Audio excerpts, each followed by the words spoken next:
Hi, I'm Martyn, and welcome to the PopBucket Podcast. With me today is James. Hi. Michael. Hello. And the lovely Zara. Hi. As you may be aware, the Game BAFTAs took place last week in London, with lots of big winners and some surprising winners too. But I think the biggest thing we can take from last week is that the indies ruled the awards. Wouldn't you agree, guys? Yeah, very much so. Yeah. So, looking over the list of winners now, I think it's to say Journey and The Walking Dead is the biggest winners of the day. Who's played Journey? I haven't. I haven't either. I haven't even heard of it, to be honest.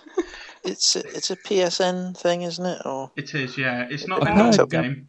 I heard a lot of good things about it in terms of people putting forward arguments that games can be art, and when they sort of do that, they tend to bring Journey's name up quite a lot. So it's in the same vein as I think it's the guy that created Bastion, isn't it? And it's kind of apparently it's a very short sort of campaign, but there's a lot of kind of exploration to do. It's got a lot to it.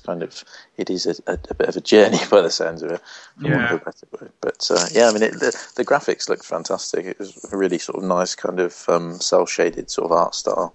Some of the music composition sounded really good when I saw footage of it, but I've not been hands-on.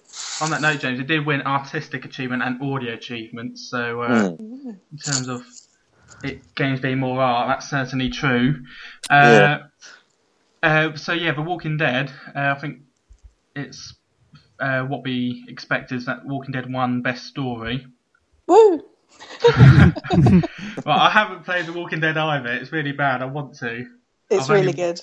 I haven't read the comics. I've only watched the American TV show of The Walking Dead. But I know the game's good from what I've read and heard. I've got sort of the iOS version on the iPad. I think I downloaded it for like 69p or something. So I wasn't really expecting very much. But I've been really impressed with it so far. I mean, in terms of the graphics, it's quite impressive for an iOS, but the actual gameplay is sort of point and clicky. But what kind of really struck me about it is the story. It's very sort of, in fact, it won the story award, but it's driven very much by the sort of story and the characters that you interact with, the relationships you build up. So I'm quite impressed to see it sort of clean up, really. Well, some of the competition it beat includes Dishonored, Far Cry 3. It beat Journey, Mass Effect 3, Thomas Was Alone. There's some pretty big games there. Yeah, I mean, in terms of story, I think, Mass Effect and Dishonored are pretty hard hitters. So it's incredible achievement to pick that up for such a kind of smallly developed game, I suppose. Yeah. So looking forward to that. And also they've confirmed the second season of The Walking Dead is out this autumn. I'm really excited about that. I'm really intrigued as to where the story could be. I mean, obviously, Martyn, you haven't played it, and James, have you completed it yet or not? No, I'm probably only about halfway through, actually. Okay, I don't want to spoil it for you James. then. I won't spoil it, but I'm really intrigued to see what they do with it next and where they take it. So. Yeah. Sort of someone who's not really watched the kind of the series or followed sort of the graphic novels, does it kind of follow any of that? Is it kind of similar characters or no. No. The game is completely separate characters. I think there's only one character which is across all of them that's in the game, which is Glenn, I think. Oh, okay. Possibly.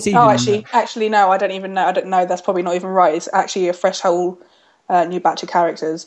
But I actually prefer it because otherwise you're consistently comparing to the TV show and the comic and stuff, which is the issue that I'm having with the program. Is I'm consistently referring it to the comic book, and then because I'm doing at one point I was playing the game whilst watching the TV series and reading the comic book, and then I kept getting confused as to what had happened there. I kind of did that with Game of Thrones. I was sort of reading the fourth book or something, watching the second series, which is based on the second book, and then playing the game, which is completely standalone, like a prequel. I find myself thinking, hang on a minute.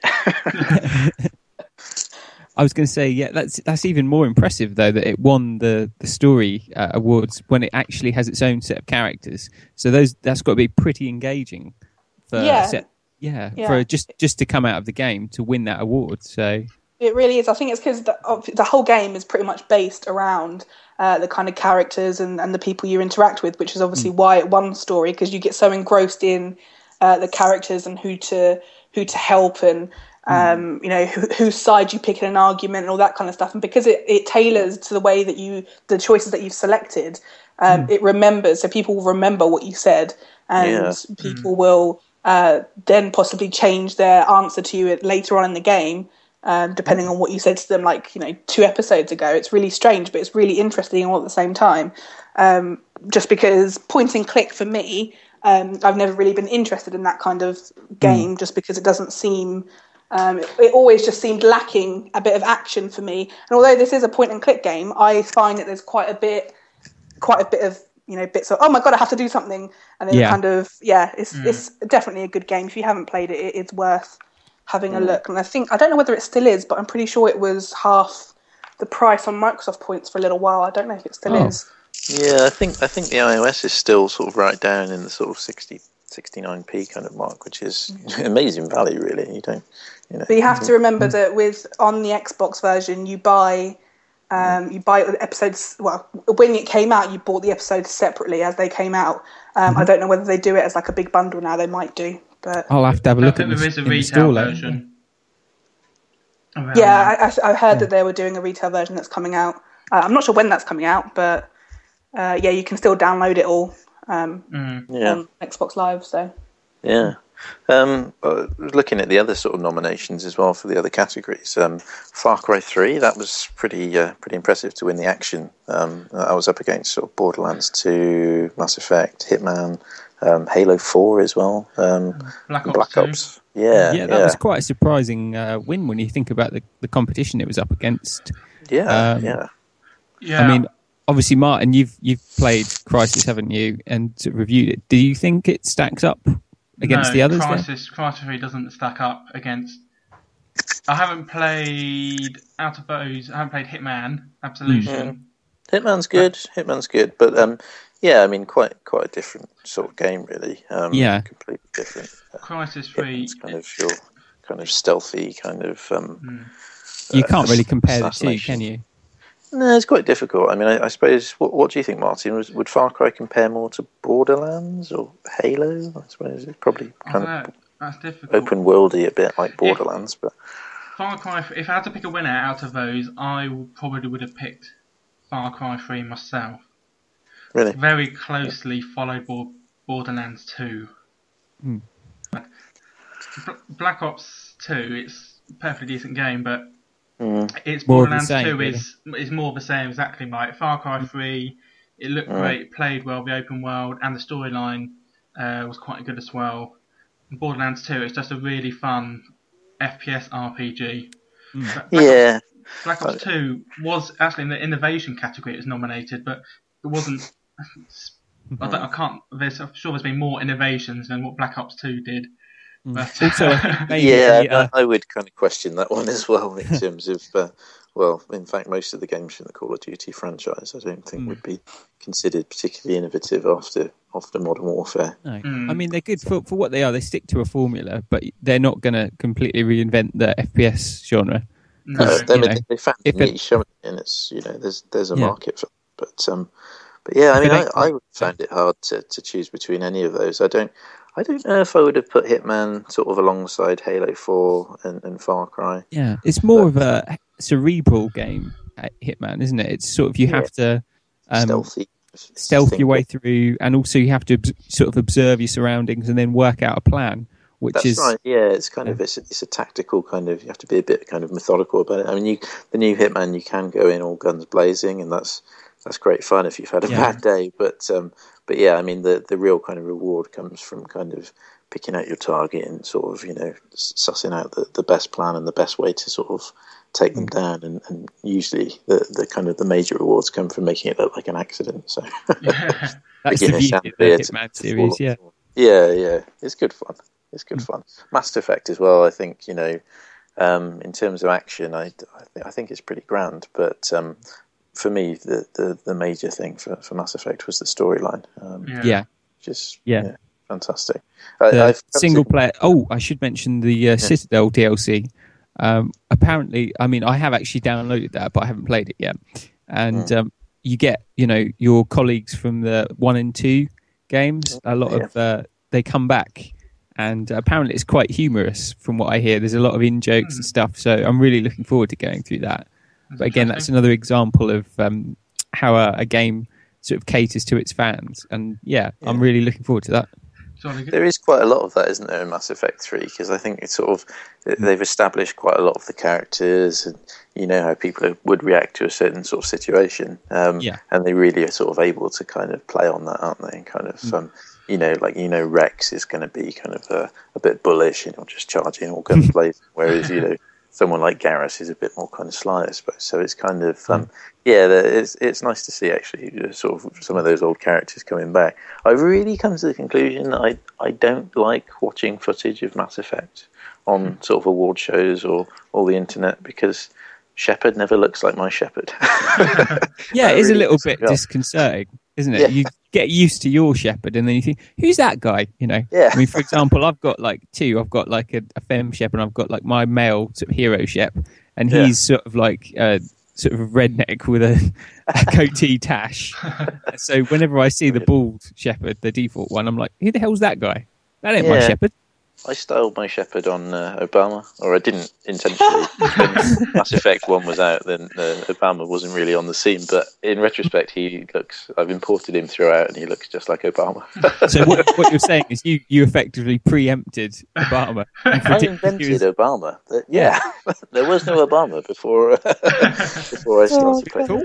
Right. Okay, moving on from Obama, best game. What would you say your best game of last year you played? Mine, I would probably say XCOM I enjoyed the most. That got an award, didn't it? Sort of strategy award. Yeah. Actually, that's XCOM or Borderlands 2. Probably Borderlands 2, because that's funny, amusing, and fun. It is, but I did hear that I mean, I didn't purchase the DLC myself, but several sort of Xbox Live buddies voiced concerns over the DLC, that it was, a bit naff, to put it mildly. But the main story, good. And as you say, it is pretty amusing. So I think I'll say Borderlands 2 was my favourite game last year, followed by XCOM. Yeah, I'd probably say Halo 4. I mean, I know it's kind of probably most people would say Halo, but I really was genuinely impressed with Halo 4. I kind of came at it, I think, with quite low expectations because of the new developer, sort of 343, taking on the reins. But I just think they did a brilliant job, and really kind of revitalised the series and created something that was true to not only the original Halo, but I think all of the sequels since, kind of just brought it back to life, really. So I was impressed by that. Sleeping Dogs I liked as well. That was good. Zara? Well, to be honest, I didn't play that many games last year because of moving and all sorts of rubbish. Yeah. I mean, Walking Dead is obviously the one that I played most throughout the whole of last year, but I'm trying to think of what else I played, because I wanted to play Hitman when it came out, because obviously we saw it at Eurogamer, but I didn't get a chance to buy it because I was I'm away from my Xbox is probably the best way to put it, so I don't cry. But I don't really know, to be honest. Walking Dead is probably the only one that I've really played, so that's the one I'm going to go with, I guess.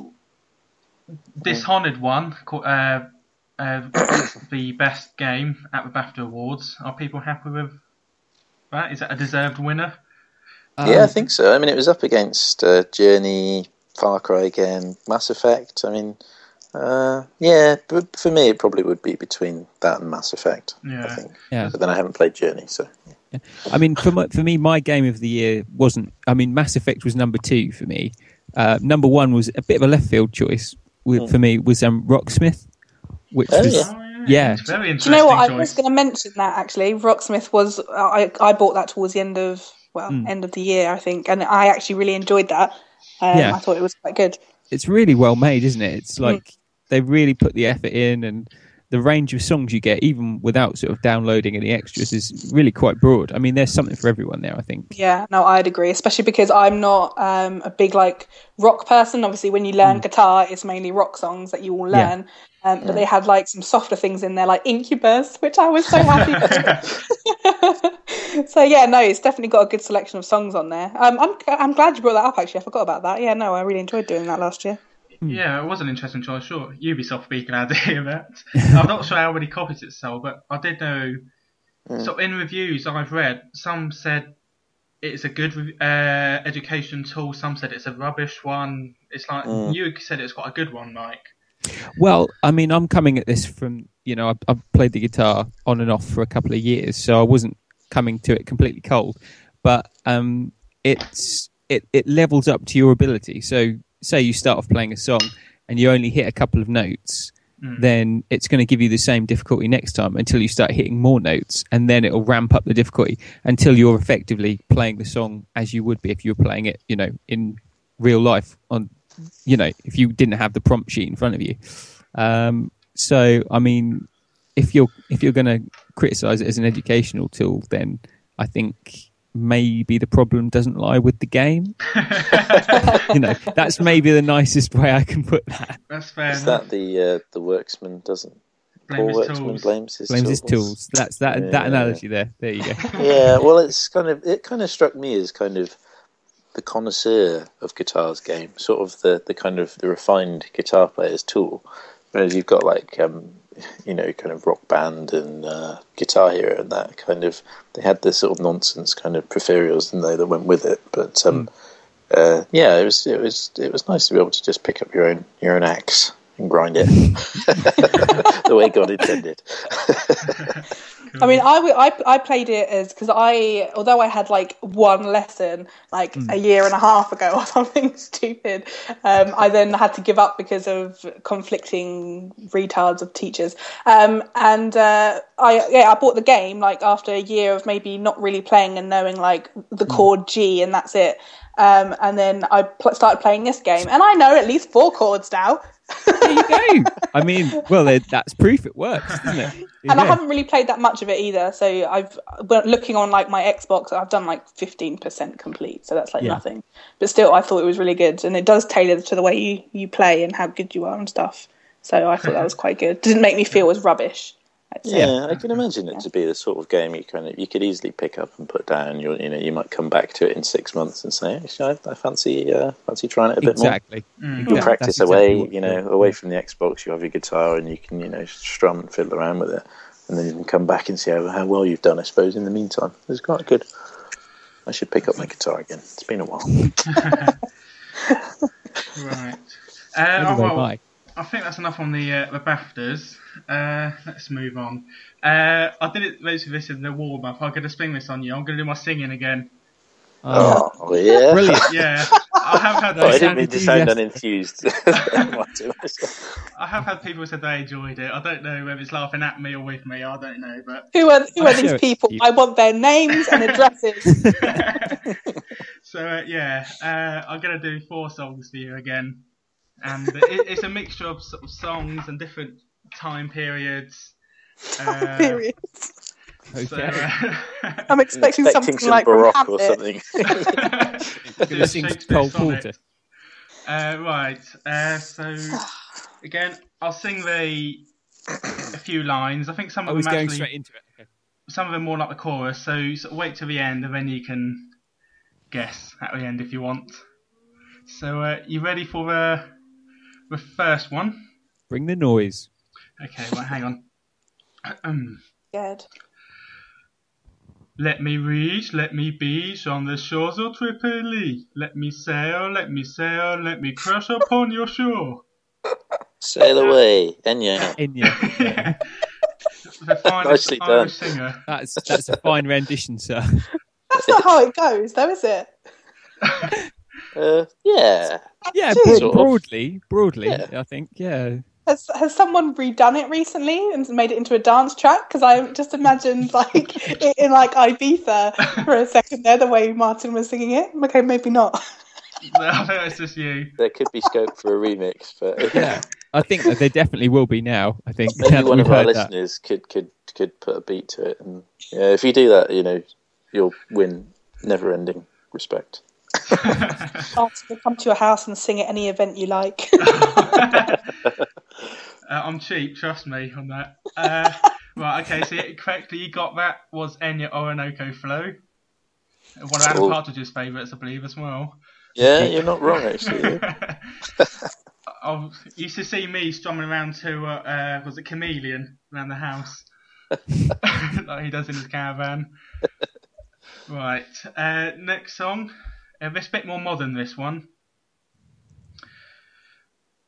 I could be brown, I could be blue, I could be violet sky, I could be heifer, I could be pepper, I could be anything you like. That's Mika, That's isn't Mika. it? Yeah, do you remember the name of the song? Blue Dabba Deepa, but Is it Grace 65, Kelly? James. that's it. Yeah. That's that 97, that one. Yes, that was Mika with Grace Kelly.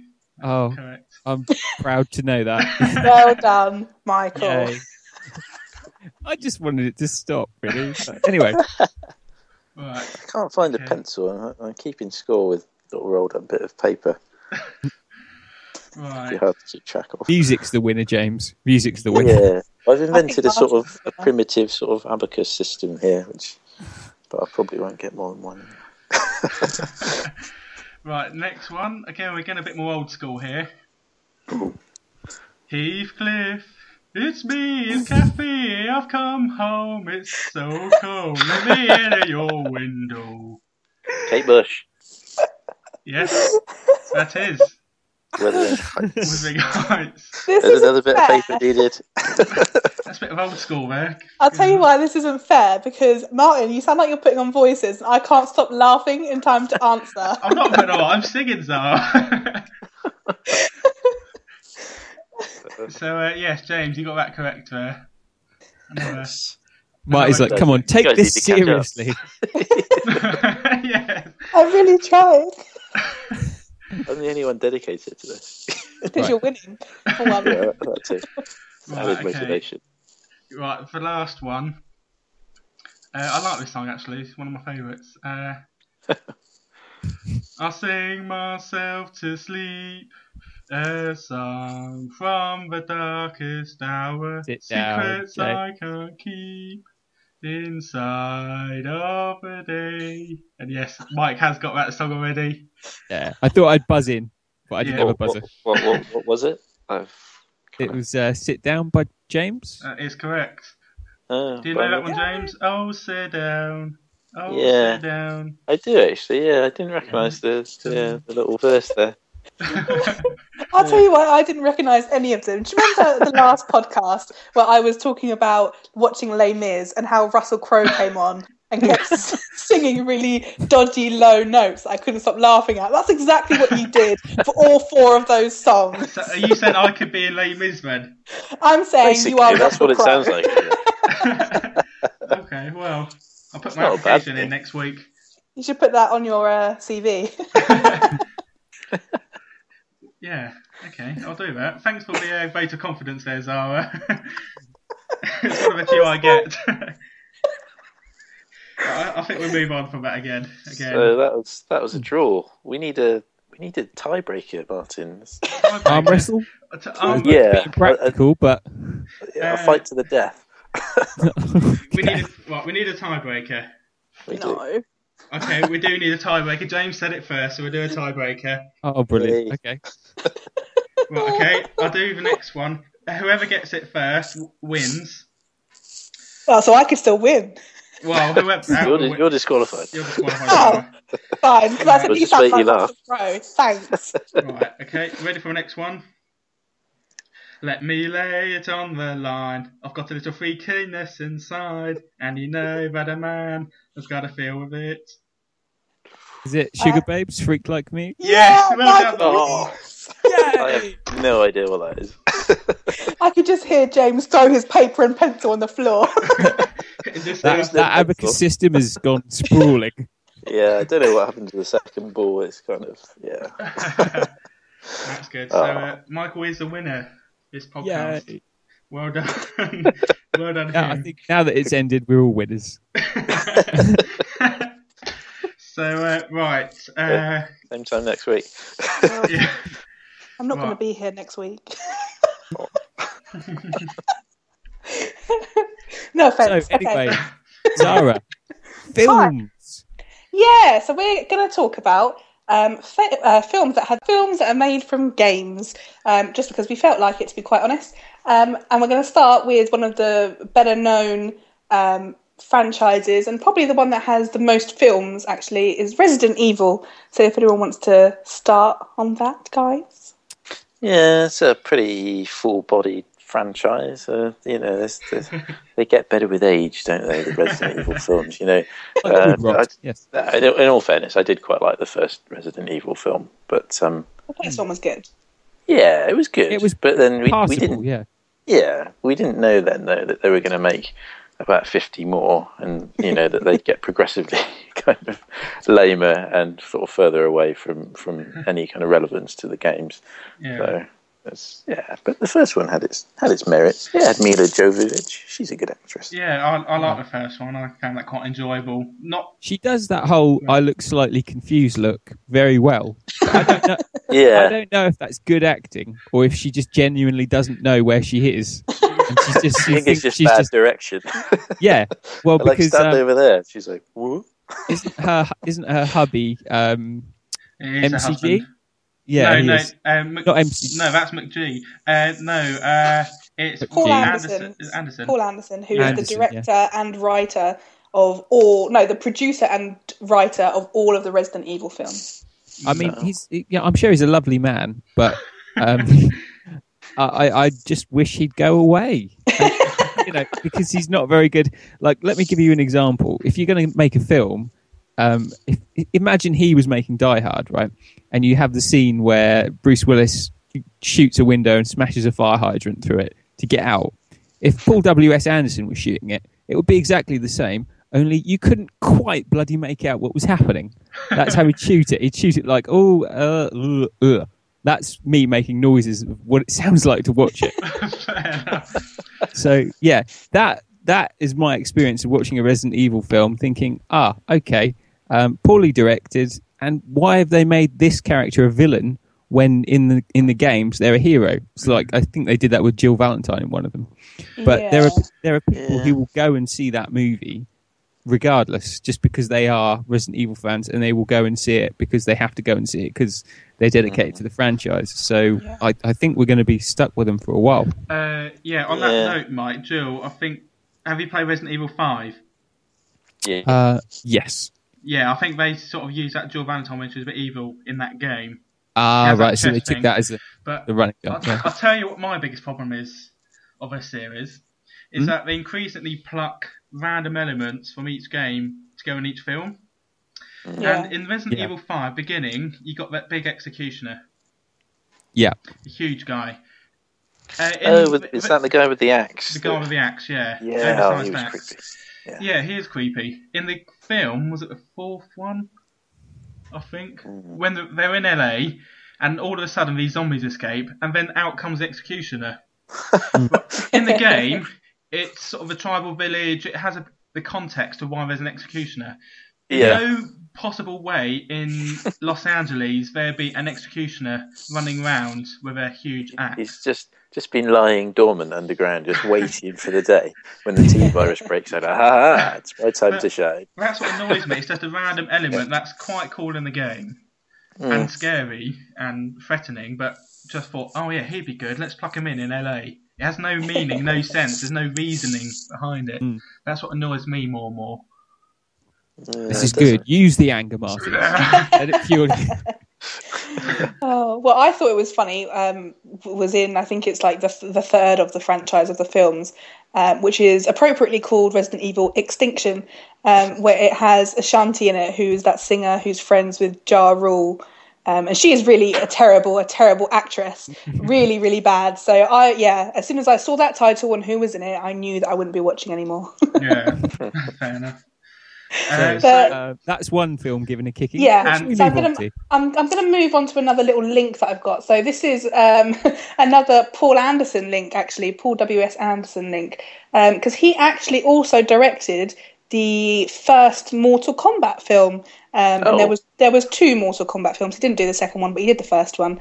Did anyone watch them? I watched the first one. Yeah. It was a long time ago. Yeah, it was. It had that would explain why I remember it having a sort of new 90s dance soundtrack. Mortal Kombat. Yes. I mean, that's all I can sort of remember about it. But I didn't actually mind. I mean, I think I might have. God knows how old I was at the time. We've established I don't know my age, but I think because I was younger at the time, I don't think I minded too much. You are blinded by youth in that respect. I was blinded by youth. That's very true. But I'd be interested to watch it again today. Yeah.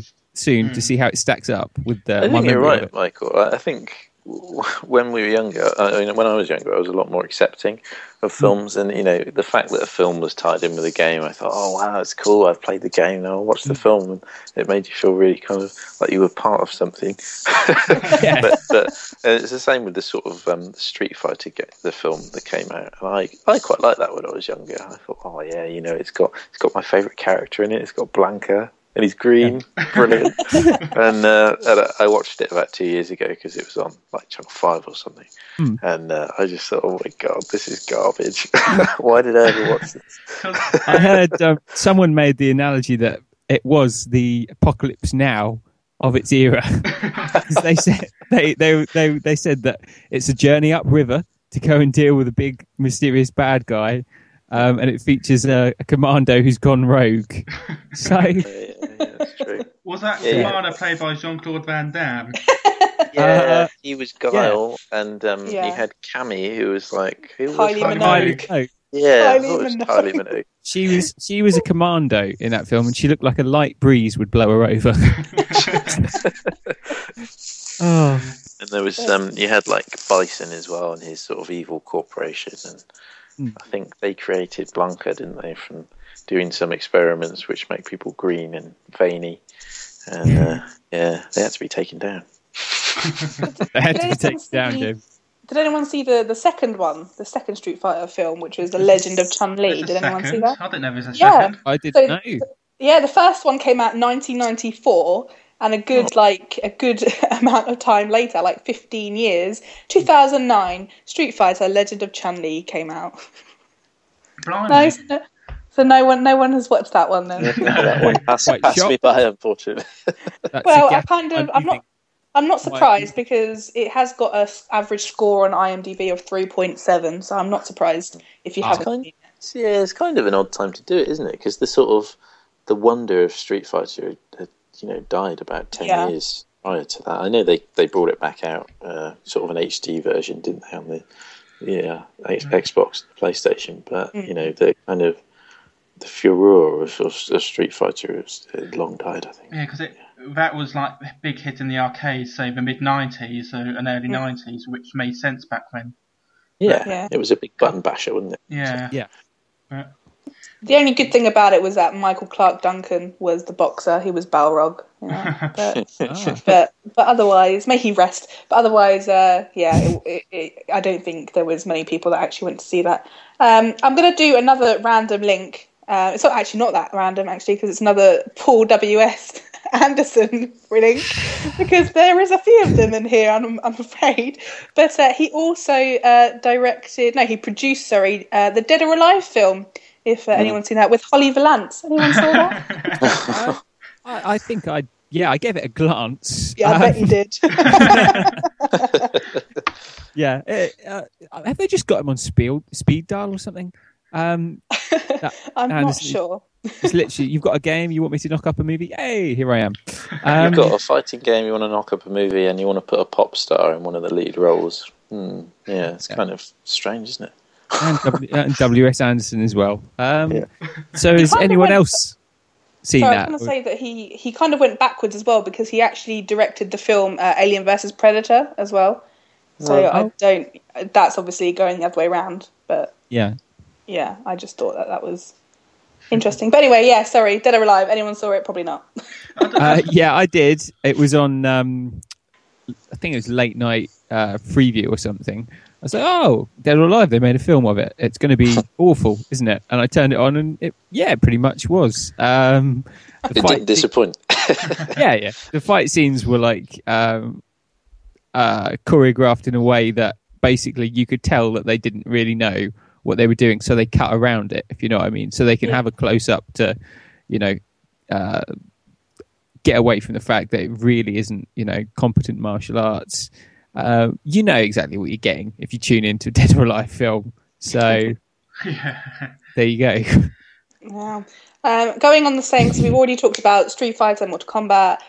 Keeping on the kind of fighting games, we're going to go to Tekken. How about Tekken? Anyone see the film? There was actually 2 films, maybe?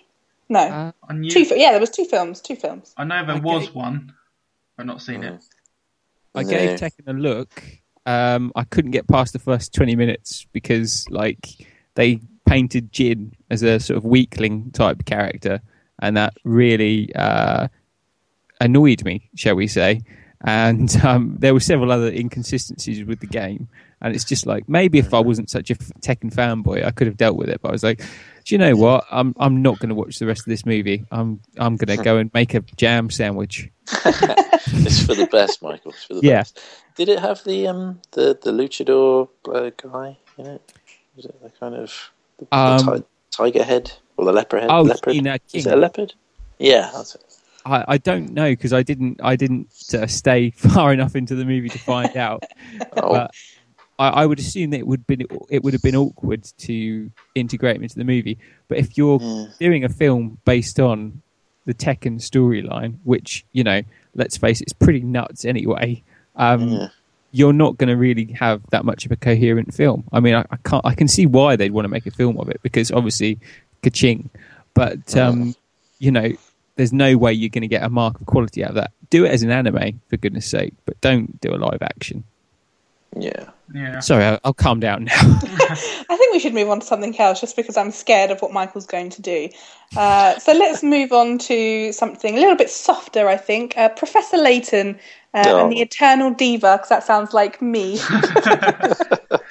Yeah, the name didn't really sell it to me, but I did actually buy that for my wife because she quite likes animes and that sort of animation style. And it was quite good. Yeah, had an annoying little Cockney boy. I can't remember his name. He was like, "Oi, Professor." But yeah, aside from that, it was quite good. Had a bit of mystery. Can't really remember the storyline, to be honest. I can't remember the diva either. But yeah, it's here somewhere. Did anyone else see it? It's kind of no. I didn't realise there was a film. No, I'm playing the first game right now. Oh, that's good. But I didn't know there was a Professor Layton movie, in all honesty. And it's Luke, the little boy. I don't know if it's the same. Luke, that's it. Yeah, that's him. He's got a little flat cap. Yeah, that's him. Cockney, wide boyish charm. Oh, he sounds sweet. I want to see it just for him now. He's like a little sort of street urchin that the professor's kind of taken under his wing. He's a lovable little scamp. But yeah, he does help you out kind of in the game, doesn't he? Yeah. A bit. He has some ideas. Oh, that's nice. What else? How about Doom? Anyone see the film Doom? Seen that? Yeah. Yeah. The Rock was in it. Mm-hmm. He was, yeah. How could Was you not he? see it? Yeah. Yeah. What's his name? Dwayne Johnson. Johnson.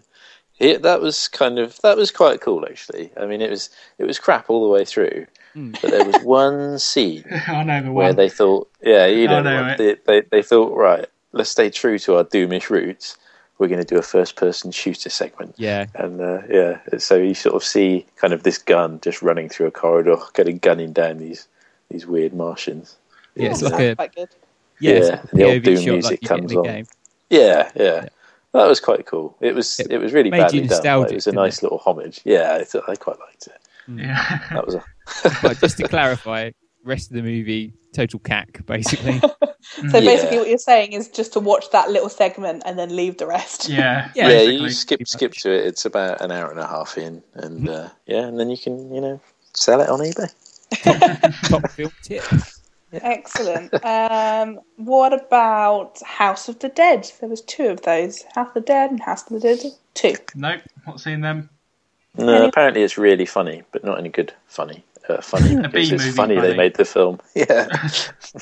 I'm gonna Michael, did you see it? No, sadly, it's one of the rare examples of an absolute Toshi film that I actually haven't seen. So I'm going to have to rectify that. Well, just to let you know, they do have IMDb scores of 2 and 3.8. So that is, I've not seen a film that actually has got a score that low on IMDb before. But hey-ho, fair enough. We'll move on to something slightly perkier. Let's go to Final Fantasy. The Spirits Within was the name of the film. And it starred Alec Baldwin, Donald Sutherland. Was that an animated? I saw a CGI. It was, that was the CGI one. James. Yeah, it was that one. That was alright actually. Yeah. I didn't really understand quite a lot of it because I think it was relating to a Final Fantasy game that I hadn't actually played, which didn't help. And it kind of, if I recall, it cut straight to the chase. Didn't really introduce any of the characters. It was just like, here's a character, you know him well, let's get on with it.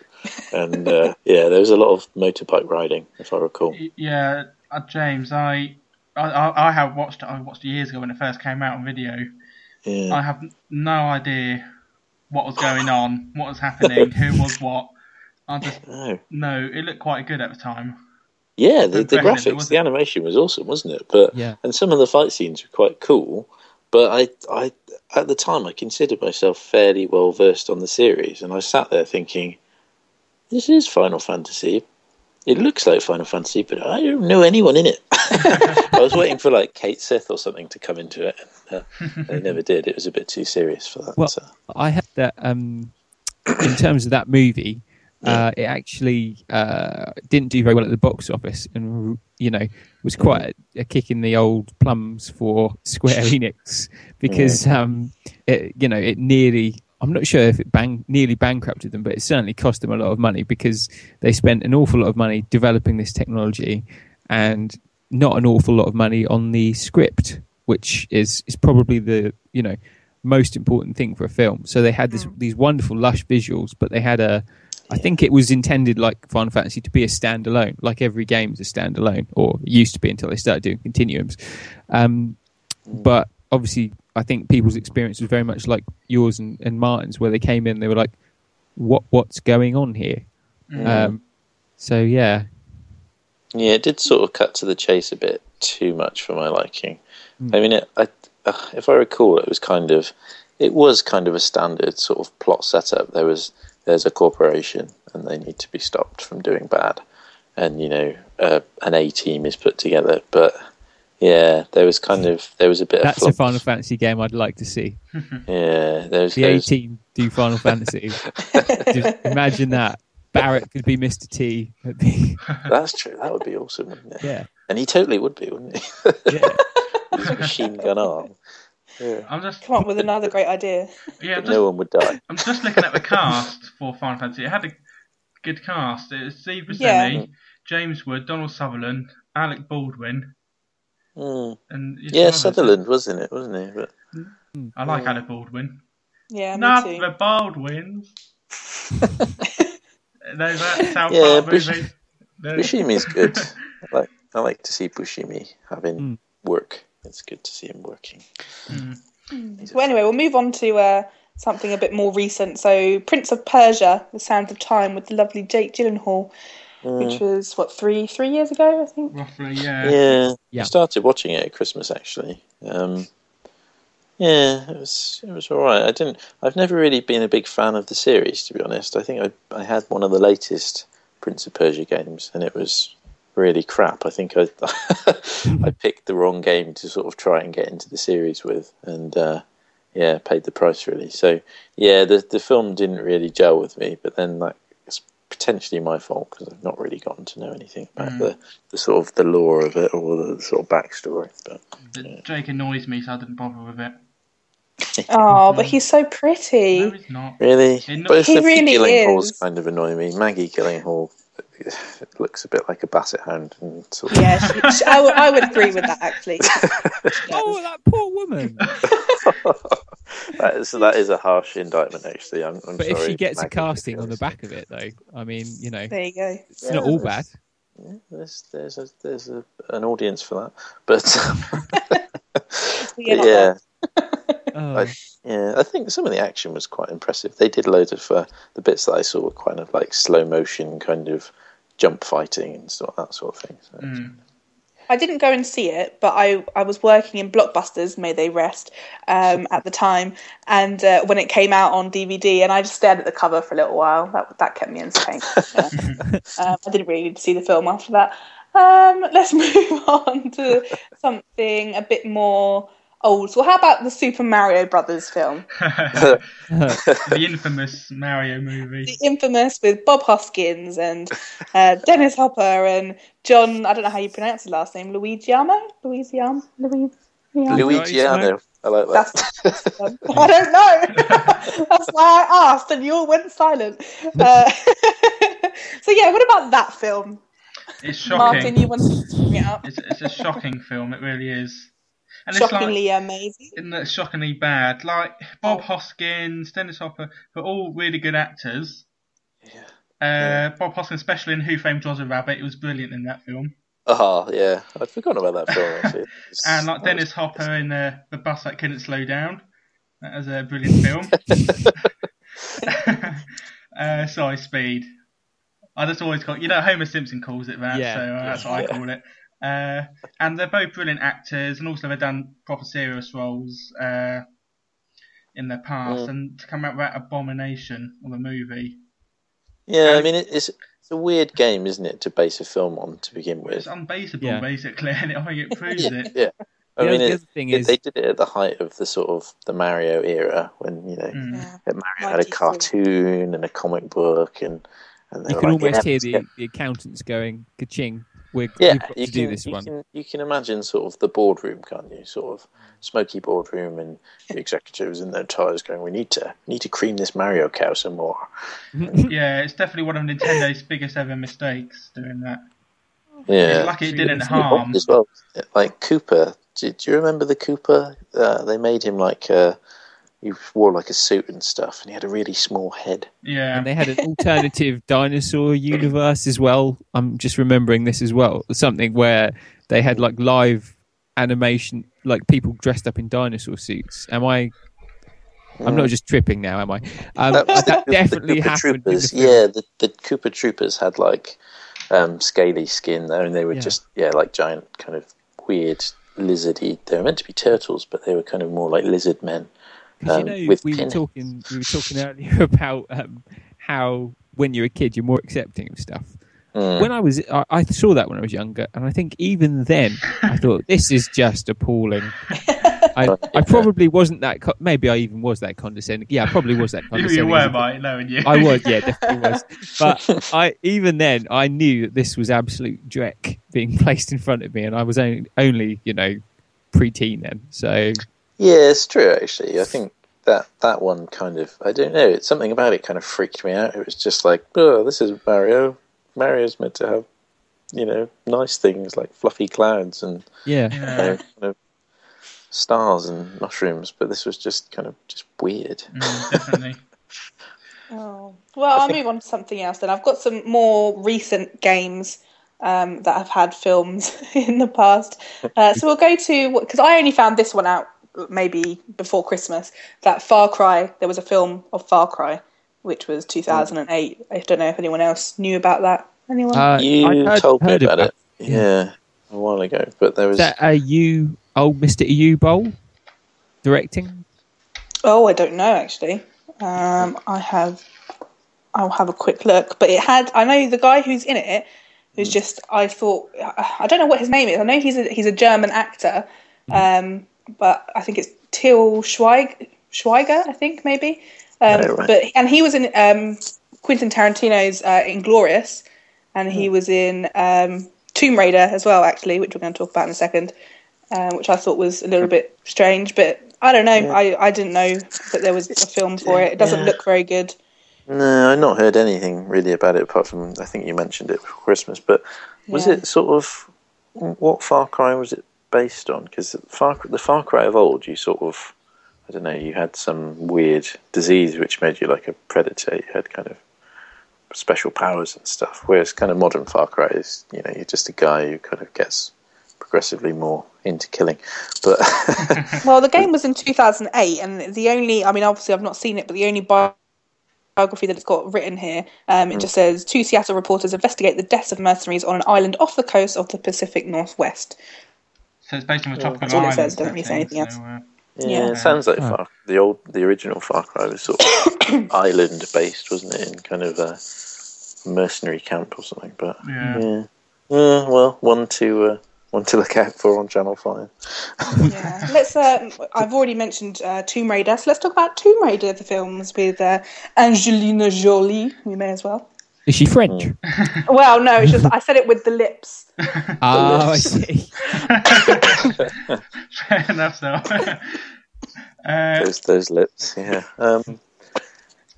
I've only seen the first Tomb Raider. Who's coughing there? I'm really sorry. Right. We'll talk over Maybe you. a glass of water? You okay? I'm trying to mute myself. I'm going to say Tomb Raider is Daniel Craig's finest movie. You're okay. Possibly. Yeah, I forgot maybe he was in not. it, actually. Yeah, he's a baddie in it, the main baddie. He is a baddie, yeah. All I know is that Chris Barry does comic support as the butler. He does. So fair play. I'm glad again, that's an actor. I'm glad he's getting work. But I just seemed like the craziest casting I've ever heard. It is, isn't it? I mean, you can't have Tomb Raider without the butler, but yeah, of all the butler actors, I wouldn't have picked him. No, it's like casting Rimmer as a butler. Yeah. So, but I don't know. I only saw the first one, and I didn't. It's not left a kind of lasting memory in my mind. There's kind of a pattern emerging here, isn't there? Like, it's sort of like an exercise in disappointment we're going through at the moment. We need some uplift. We need some. I think Professor Layton's probably been the best one so far. Can anyone think of a genuine, solid gold, good game to film adaptation? I can think of a film to game. Oh, fire away. The Warriors. Did anyone watch and or play that? No. I've read stuff about the Warriors film, and I really want to see it. You've not seen the Warriors film? Oh, no, guys. I've seen the films around that era, so like your Escape from New York and stuff. It's a pretty special film. It's I was talking to Zara earlier, and Zara's not seen the Warriors either, but you guys owe it to yourselves to watch it. It's a really cool film. It's basically, I think it was made in the 80s or late 70s, and it's about kind of New York, Coney Island in the future.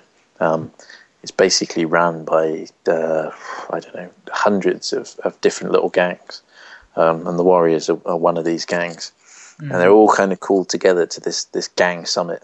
So you've got all these kind of different gangs dressed in different colours, and some dressed like mimes, and some dressed like Indians, and some dressed like police, and kind of they're just really weird kind of gangs. They're all called to this summit, and basically the Warriors are framed for sort of killing off kind of the spiritual leader of all the gangs. He's trying to unite all the gangs, bring them together to rule New York City, and the Warriors are framed for his murder. And that's right. Yeah, I read about that, and they have to make it back, don't they? Across. That's it. Yeah, it's like a race against across New York, I think, before they get tracked down and beaten to a pulp.